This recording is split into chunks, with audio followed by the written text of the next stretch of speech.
বসবো। বিয়ে বসবা? সত্যি বলছো তো? হ্যাঁ সত্যি বলছি। তোমার মতো সুন্দরী মেয়েরা তো মানে মানুষকে ধোকা দেয়। ভাই ধোকা দেবো কিসের জন্য? 9 মাস আগে কেমন উঠতেছে ভিডিও? ভালোই উঠতে। সোজা দাঁড়াও। আসসালামু আলাইকুম সুপ্রিয় দর্শক শ্রোতা বন্ধুরা, আজকে আপনাদের সামনে নিয়ে এসেছি সুন্দর এক পরীর মতো আপুকে। তার কথাগুলো আপনাদের সামনে উপস্থাপন করব। ভাই বোন কয়জন? আমার এক ভাই আমি এক বোন। তোমার বয়স কত? আমার বয়স 15। তোমার ভাইয়ের বয়স কত? 9 বছর। 9 বছর। তো তোমার মা মারা গেছে 8 বছর আগে, তোমার ভাইয়ের বয়স 9 বছর। তো 1 বছরের বাচ্চা রেখে মারা গেছে।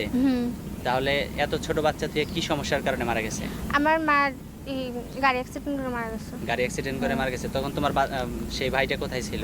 ভাইটা তখন ছোট ছিল। ছোট ছিল? মানে কোথায় ছিল? তোমার মা যখন অ্যাক্সিডেন্ট করছে তখন কি তোমার মার কোলে ছিল নাকি? আমার কোলে ছিল। তোমার কোলে ছিল? তুমিও সাথে ছিলা? হ্যাঁ আমিও সাথে। তাহলে তোমাদের কিছু হয় নাই? না আমাদের কিছু হয়নি, মা তো গ্যারাম করতে যে এরকম অবস্থা হয়েছিল। আচ্ছা, তো এখন বর্তমানে তোমার লেখাপড়া কোন পর্যন্ত? আমার লেখাপড়া ক্লাস 3 পর্যন্ত পড়ছিলাম। 3 পর্যন্ত পড়ছো? এখন বিয়ে শাদী হয়েছে তোমার? না বিয়ে শাদী হয় নাই। বিয়ের ঘর আসছিল কোনো? আসছিল অনেক জায়গা থেকে কিন্তু বিয়া বসি নাই। তোমার গ্রামের বাড়ি কোথায়? আমার গ্রামের বাড়ি ফরিদপুর। ফরিদপুর। এখন থাকো কোন জায়গায়? এখন থাকি ঢাকা সাভার সাবিতে ভাড়া থাকি। ঢাকা সাভার সাহেবদিতে ভাড়া থাকো? এখানে কেন থাকো? এইখানে থাকি কেন, ওইখানে আমাদের গ্রামের বাড়িটা ছিল নদীতে নিয়ে ভেঙে গেছে, তাইতে এখন মানে এখানে তোমাদের থাকি। গ্রামের বাড়ি নদীতে ভেঙে গেছে, ওইখানে তো নিজের বাড়ি ছিল নাকি? হ্যাঁ নিজের বাড়ি কত ছিল। বছর আগে ঢাকায় আসছো? তা ঢাকা এসে 2-3 বছর হবে। 2-3 বছর। কত বছর আগে নদীতে বাড়ি ভেঙে গেছে? নদীতে ভাঙছে তো 3 বছরই হবে। 3 বছর। ওই নদী সরকার ভাঙা থেকে পড়ে কোনো আছে। সাহায্য সহযোগিতা পাও নাই? না সরকার থেকে সাহায্য সহযোগিতা কেউই দেয় নাই। কারণ নদী ভাঙন মানুষদেরকে তো সরকার অনেক সাহায্য সাহায্য দেয়। দিলে চাল দিবে, না হলে 5 কেজি ডাল দিবে, এগুলাই দিবে। এছাড়া তো 10-20 হাজার টাকা দিব না, সাহায্য করব না। আর ঘরবাড়িও করে দেয় না? না কিছুই করে দেয় না। এইবার যে ঘরবাড়ি সরকার থেকে যে ঘরবাড়ি দিল সেটা তোমরা পাও নাই? না আমরা পাইনি। তাহলে তোমরা যাও নাই নাকি? না আমরা যাইনি বলতে, পাইলে সে না যাবো, না পাইলে কোথা থেকে যাবো। আচ্ছা, তো এখন এর আগে তুমি কখনো ইউটিউবে ভিডিও করছো? হ্যাঁ ভিডিও করছি। কয়টা ভিডিও করছো? এর আগে তো 3টা না, সবাইকে জানাতে আসছি। আমি তো 9 মাস আগে ভিডিও করছি। আর 9 এখন মাস তো আগে ভিডিও হ্যাঁ। করছো। তাহলে এখন যে ভিডিও করতে আসছো, এই ভিডিও তোমার বাসার সবাই জানে যে তুমি ভিডিও করতে আসছো? হ্যাঁ আমি বাসায় সবাইকে বলেই আসছি। আমার বাবা তো অসুস্থ, তার আচ্ছা, তোমার তার বাবা কি চিকিৎসা অসুস্থ? করতে আসছি, যে সবাই যদি সাহায্য। তোমার বাবা কি অসুস্থ? এই টিউমার হয়েছে পেটের ভিতরে। পেটের ভিতরে টিউমার হয়েছে? কতদিন আগের থেকে এই সমস্যা? তাও আজকে 8 মাস ধরে। আমি তো প্রতিবেদনে বলছিলাম যে আমার বাবার বুকে ব্যথা, তখন আমি জানতাম না যে আমার বাবার পেটের ভিতরে টিউমার হয়েছে। আচ্ছা, তো এখন কিভাবে কি করতে চাও? এখন চাই যে সাহায্য সহযোগিতা করবে, আমার পাশে থাকবে, ভরণ পোষণ দেবে, ওরকম মানুষ পেলে তার কাছে আমি বিয়ে বসবো। বিয়ে বসবা?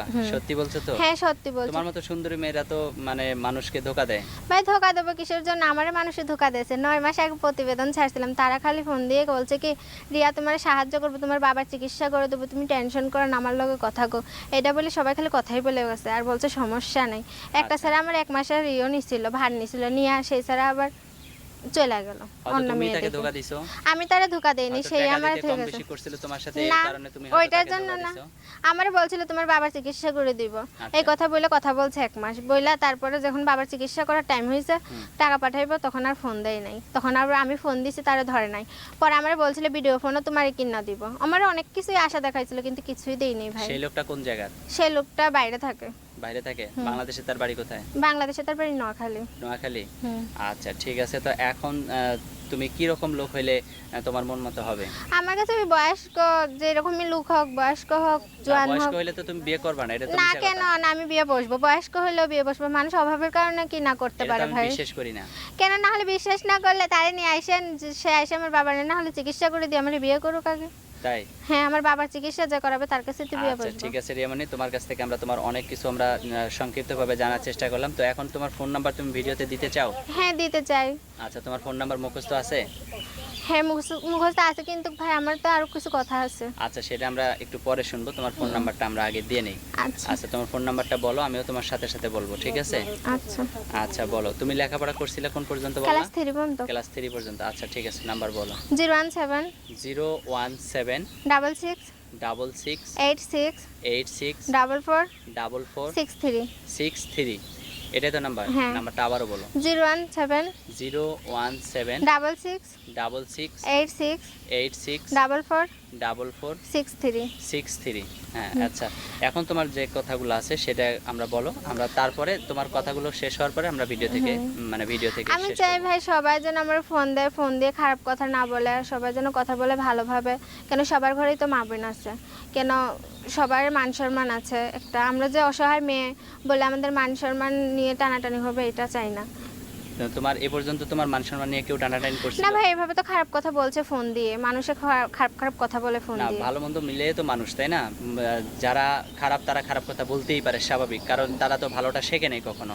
আর যারা ভালো তারা কখনোই তোমাকে খারাপ কথা বলবে না, ঠিক আছে? আমি চাই ভাই যেন খারাপ কথাটা না বলে, কেন আমি একটা অসহায় মেয়ে, আমি আজকে পরিস্থিতির শিকার হয়ে এখানে দাঁড়াইছি, না হলে তো দাঁড়াইতাম না ভাই।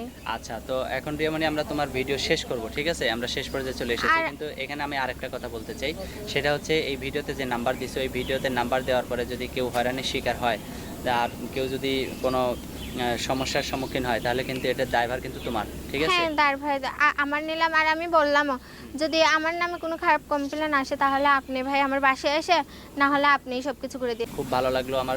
এখন আমরা ভিডিও থেকে বিদায় নেব। আর আর কিছু ভাই বলতে আমার চাইবা? ভিডিও ফোন টোন নাই, আমার যে যে ভালোবাসবে, যে পাশে থাকবে, সেই ভিডিও ফোন কিনে দেবে। আচ্ছা ঠিক আছে রেমনি, তুমি ভালো থাকো, সুস্থ থাকো। অবশ্যই কেউ না কেউ তোমাকে ফোন দিবে, যদি তোমার কথাগুলো কারো ভালো লাগে বা কারো মনে ধরে, বা কেউ যদি তোমার কথাগুলো শর্তগুলো মেনে নিতে পারে, তাহলে অবশ্যই কেউ না কেউ তোমাকে ফোন দিবে, ঠিক আছে? আর ভাই আমি অনেকটাই অভাবে আছি, আমি মানুষের বাসায় কাজ করে খাই, যতক্ষণে কাজ করি ততক্ষণ আমার সংসার চলে। কেন আমার বাবা তো আগের মতো রোজগার করতে পারে না, কেন টিউমার হয়েছে, ঘরে পড়ে থাকে। আগে রিক্সা চালাই, তো এখন চালাইতে পারে না। আচ্ছা ঠিক আছে রেমনি, তুমি ভালো থাকো। প্রিয় দর্শক, আপনারাও ভালো থাকবেন। আবারও নতুন কোনো ভিডিও নিয়ে আপনাদের সামনে চলে আসবেন আরও কোনো এক সময়। সেই প্রত্যাশায় আজকে আমরা এখান থেকে বিদায় নিচ্ছি। আসসালামু আলাইকুম রহমতুল্লাহি ওয়া বারাকাতুহু।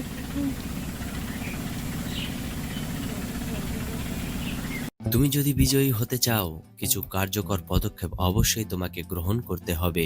8টি বিষয়ের উপরে তোমাকে অবশ্যই নজর রাখতে হবে। একজন ভালো সন্ধানকারী হন, কাজটি এখনই সম্পন্ন করার অভ্যাস তৈরি করুন। কৃতজ্ঞ হওয়ার মানসিকতা তৈরি করুন। নিরবিচ্ছিন্ন শিক্ষার কার্যক্রম গ্রহণ করুন। ইতিবাচক আত্মমর্যাদাবোধ তৈরি করুন নিজেকে। নেতিবাচক প্রভাব থেকে দূরে থাকুন সব সময়। যে কাজ করতে হবে তার প্রতি ভালোবাসার মনোভাব তৈরি করুন।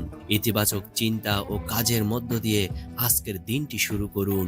যেভাবে কাজের পরিকল্পনা করে এগোতে হবে তোমাকে, কাজের পরিকল্পনাগুলি একটি কাগজে লিখে প্রতিদিন এটিকে পড়ুন। এভাবে 21 দিন পড়ুন, তারপরে এই পদক্ষেপগুলি গ্রহণ করুন। প্রতিটি পদক্ষেপ আপনি কিভাবে শুরু করবেন, বাড়িতে নাকি কর্মক্ষেত্রে নাকি সামাজিক ক্ষেত্রে, যেসব বিষয়ে নিজেকে বদলাতে চান তার একটি তালিকা তৈরি করুন। প্রত্যেক পরিবর্তনের যে সুফল তার তালিকা তৈরি করুন। অবশেষে একটি সময়সূচি মাফিক পরিবর্তনগুলি কার্যকর করতে বদ্ধপরিকর হন। এভাবেই নিজেকে এগিয়ে নিয়ে যেতে হবে সাফল্যের পথে, বিজয়ের পথে।